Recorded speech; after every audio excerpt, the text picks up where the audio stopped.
Hi guys, today we'll look into a scenario in which we continue our alternate future of the world series. And before we start, I had a bit of technical difficulty, so yeah, I did get through this almost fully before I realized I didn't have my recording going. And the first thing that will happen is, you guessed it. No, you didn't. But maybe you did. Who knows? Turkey makes a border dispute with Iran over these lands for some unknown reason. But that's not where the first action happens. No. That's going to be later. That's probably setting the stage for something, but I can't tell you what. With Poland marching troops into what's left of Latvia, being one of the first major steps of aggression in the series, long after the fall of when NATO turned into the World Treaty Organization. NATO fell apart. World Treaty Organization fell apart twice. Now it's at the final straw where it falls apart. And yeah, they annex it. Which I guess they don't want to be reoccupied again. But we're not done there. But for now, let's look at our favorite area of the world, Asia. Why is Asia our favorite area of the world? Because I said so. With China and Thailand, Siam, for some reason, building troops on Myanmar's border. But they don't declare war, right, guys? No declaration of war. But somebody decides to walk in to this country, and it's Thailand and China, which are sanctioned by the World Treaty Organization to no avail. India also sanctions them to no avail. But a pro-India rebel group pops out. A pro-World Treaty Organization that also is pro-India.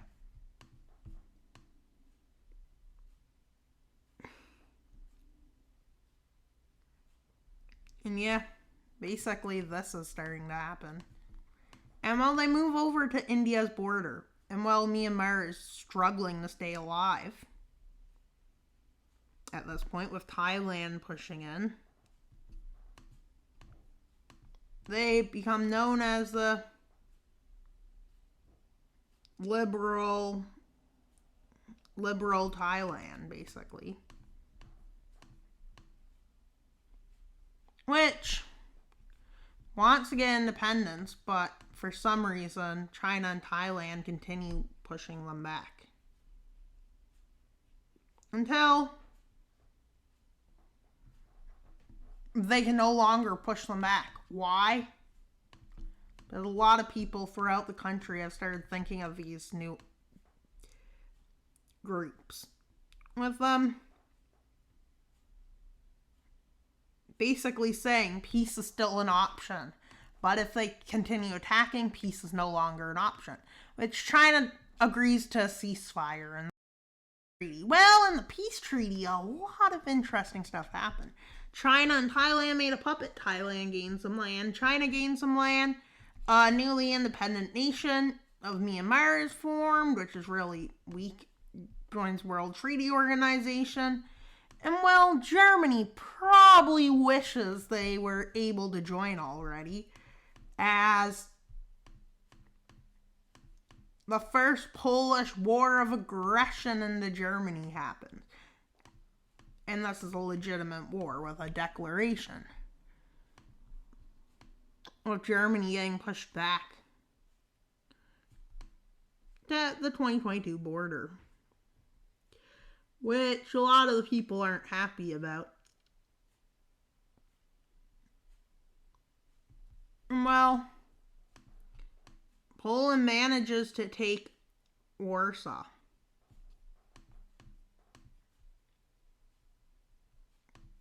And it's likely Germany has just became unstable.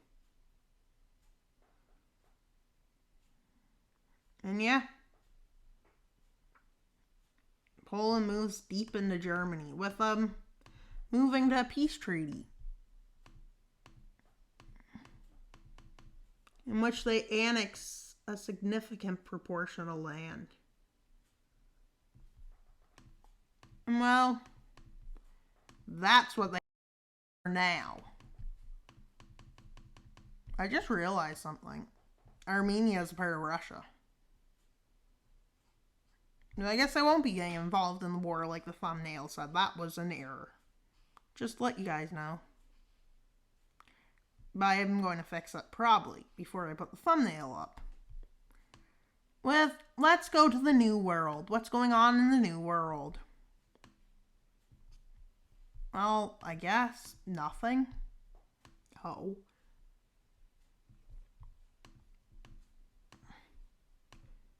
With Brazil starting a war into the Guianas. God, the world may be better off now, but it also has a lot of wars. Like the future, we have a better world. Almost everybody's free, but everybody's just at war constantly, you see. Maybe that's what happens. The better the world is, the worse it gets. Wait, what? That doesn't make any sense. Hopefully we don't repeat all of the errors that would have to happen for this to happen. With the Guianas making one last stand, they basically just push as far back as they can, and then they go as far into Brazil as they can, although it's not ideal because of the climate in this area. They do something very reckless, unfortunately. With them doing this, they're going to run out of all resources, they figure, but they're going as far as they can in every direction. But it's a surprise that they're able to push this far. But then again, when Brazil started this war, they weren't ready. They only had like 15,000. Yeah, do. But then these guys who do not have numerical supremacy now get pushed back. But as they retreat, they're burning everything. Wait, what? How would that work in this climate? Ask me. I don't know. It wouldn't make them uncomfortable. It'd just make them starve. At these guys. They destroy everything in their path.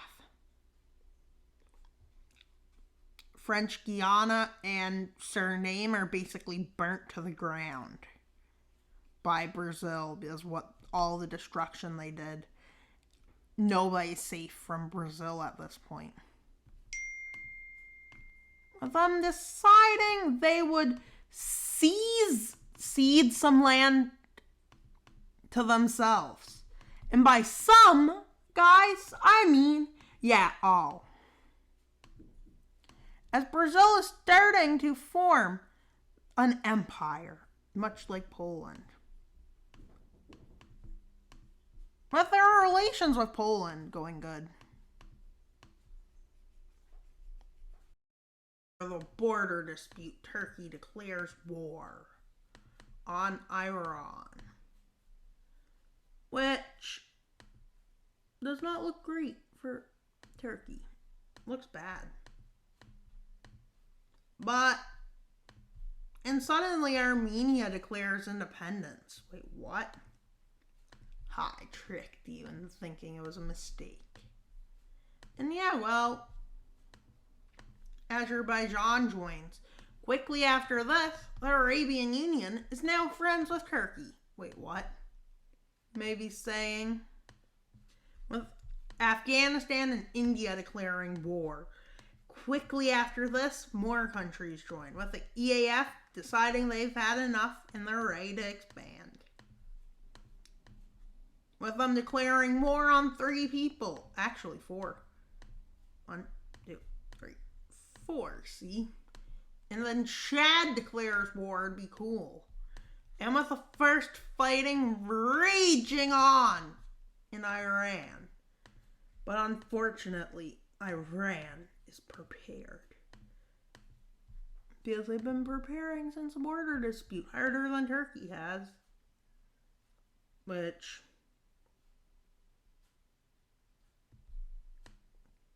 with Saudi Arabia reinvading some of their former lands, along with Turkey.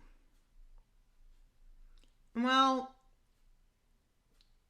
Turkey had a lot of preparedness for this border dispute region. But they didn't think much in terms of Iran's capabilities, which is a big mistake. Their ability to wage war well into Turkey is seen. But unfortunately, Azerbaijan has to feel the brunt of Iranian attacks. With that noise, I can't control. And well, Iran pushes them back. And well, it's a successful push,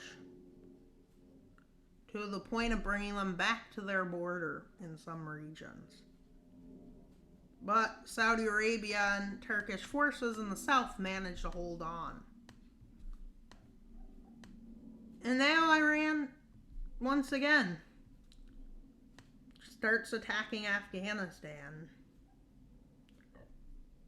But the problem is, they need to hold off India as long as they can. Which is why they're attacking Afghanistan to make it unusable. And while their attack in Pakistan goes really well. This is not Pakistan. Yes, it is. That's Balochistan next to it on the same team. Don't understand that. But what has the EAF done? Well, one thing they've done is kick out Somalia. Then they started an invasion of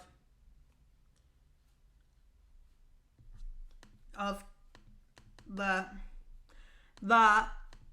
Republic of Congo, with plans leaking of them planning to invade to the south,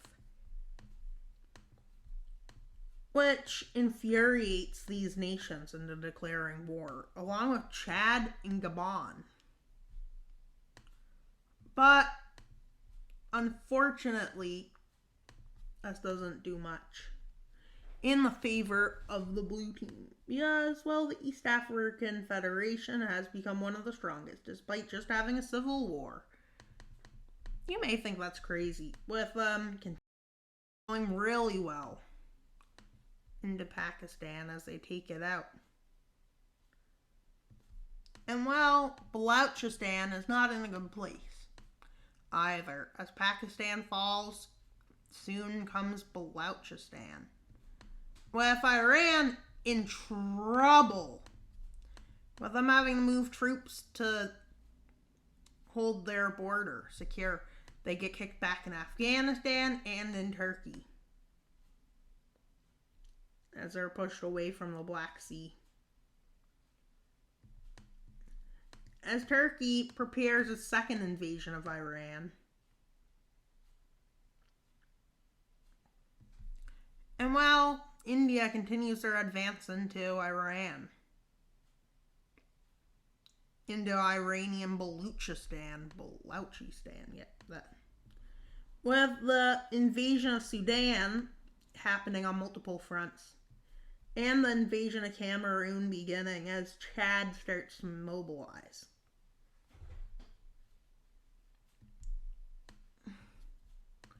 What else should happen? Well, I guess you can tell who's going to be the victor of this war, with the race to Tehran starting as they meet north of it and move together as they take it collectively.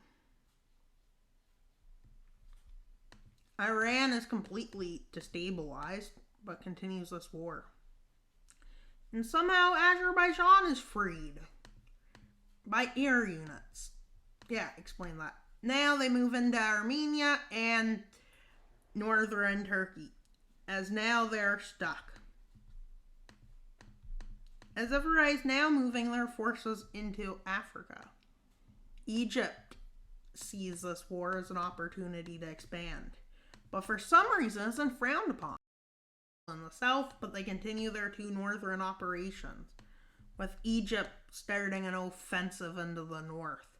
And Saudi Arabia and the Arabian Union starts an offensive, which takes the coast, with the East African Federation readying for a second major offensive. Yeah, and now, well, Egypt moves and takes Khartoum, but all of the green areas are pretty much seized. And well, Sudan gives up, with a few other countries now giving up, with it being on to Cameroon to hold them on, as they're pushed back all the way to Sao Tome and Principe. And explain how that's possible, with Angola's exclave being taken. And well, Angola's in trouble, but they also focus on Mozambique's front, with them inviting Lesotho and Zimbabwe in.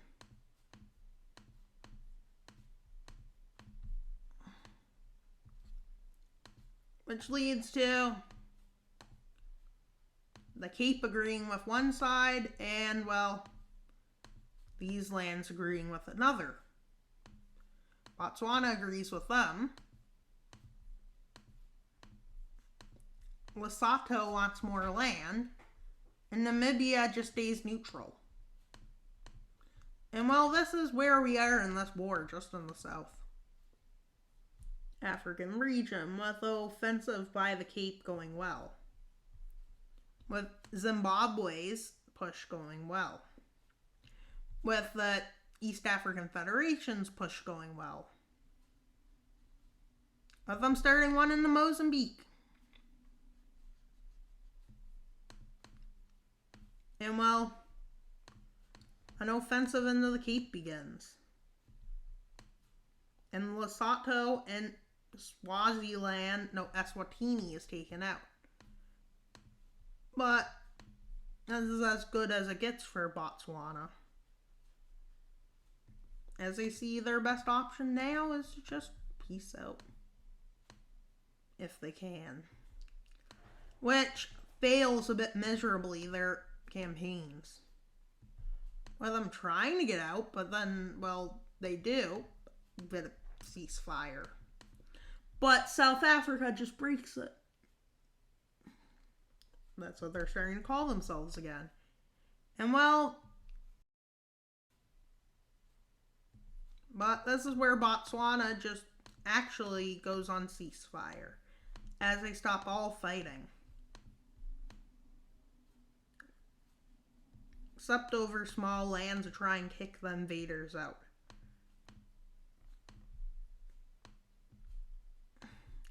So now they're just at war with Zimbabwe and them. So they push Zimbabwe back. And then they try to push South Africa out, which doesn't go so well. It's with the Cape gaining more control over the lands. They finally just leave the war, exiting, as South Africa reliberates Lesotho for helping them, but that's probably short-lived.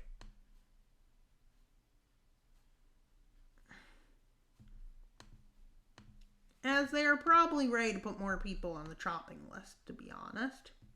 Well, guess what? South Africa was ready to put someone on the chopping list. And it turns out this is Lesotho. And well, they decide to let Swaziland live, because Swaziland does a lot. And well, Angola's coast collapses. And well, the front starts to collapse as pro-East African Federation partisan movements start moving ahead. And well, let's see. What does Turkey want? Well, the first treaty is signed, which affects Baluchistan, Iran, Pakistan, and Armenia, who all signed the Treaty of Tehran, along with Turkey, Afghanistan, India, the Arabian Union, and, well, Azerbaijan. Afghanistan and Azerbaijan gaining land from Iran. India gains land from Pakistan, Baluchistan, and Iran, with the First Nations out of this war, with it appearing as if it was planned all along by Turkey. And it becomes known as the Turkish War of Expansion. And well, now to Africa's treaty, which I'm going to put Somalia, Sudan, Central African Republic, Cameroon, Republic of Congo, and, well, Gabon go to that one. And then the rest go to the Treaty of Pretoria, which we will look at is gone. The East African Federation gained huge swaths of land. Egypt gained most of Sudan. Chad is becoming oval again. And then Saudi Arabia got more land. And there's a little puppet there, with an alliance being founded between two people now, which is welcome to anyone who is involved in this war to join. And they even make that a country. They allow Egypt quickly joins. Turkey quickly joins and takes advantage of this alliance, along with India, Afghanistan. And yeah, Afghanistan is still not a good country. I'm just saying. With almost everyone on the red team availing. Now let's see who avails from this treaty. I have run a lot of countries, including Zambia, the Republic of Congo, Somalia, Armenia, Malawi,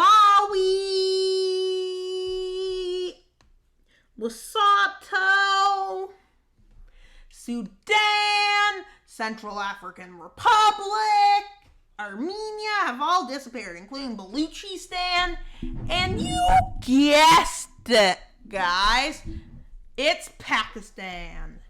And yeah, I hope you enjoyed this video so far. That's pretty much all for today's video. Now, I'd like to say a few things. So, guys, as we are speaking,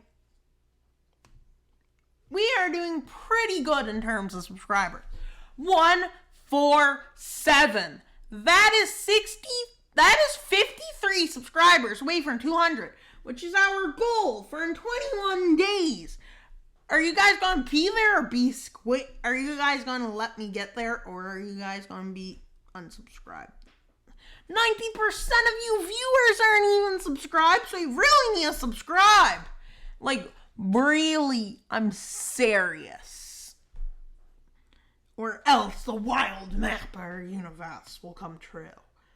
And I hope you enjoyed this video. Please like and subscribe. And now let's go through some and see, guys. Well, we got 31 subscribers in the last 28 days, including 2 yesterday, and see. And well, we got 203 viewing hours in the last 28 days, or 7. Why don't we look at 7 days? That's more cool. And in the last 7 days, we got 65.9 viewing hours, 7 subscribers. And well, view-wise, well, it was big, but remember, I didn't record every day, so that would take it down a bit, guys. And look at the hourly, and we have 147 subscribers. So if you could, please like and subscribe, comment, and that stuff. And let's look at not research, audience. No, not audience. Yes, audience. Now let's go down. 93.2% of you aren't subscribed. That's shocking. And how come you're all males? Just saying. Just saying. Like, really? And the United States is always going to come up with the biggest number. Who knew that? Germany just is like, yeah, we like your videos, except we didn't like your video where we went evil. What? That's not my fault. And well, let's see what we've gotten in the last 28 days, where our viewers have been from. I should make a mapping video where I map it out. Last 90 days, let's look. Yeah, the United States are rocking on top. Mexico and Ukraine, 0. Let's see who has the least overall. Ukraine and Mexico at 0. But how is that possible to have 0 viewers and pop up here? Everybody else needs to have views. Explain that, YouTube. Just saying. But I understand it. No, you want to know why that is the case? Because nobody from there watched it, unfortunately. Let's look at cities. Are your guys' cities there? Well, I guess some of you are from Paris. St. John's, that's cool, in my opinion. People are from there. Stuttgart. Oh, those had 0. Oops. Halifax. Got a few. London. Tel Aviv, Yafo, Israel. And that's all for today's video. Please like, subscribe, comment, Wild Mapper.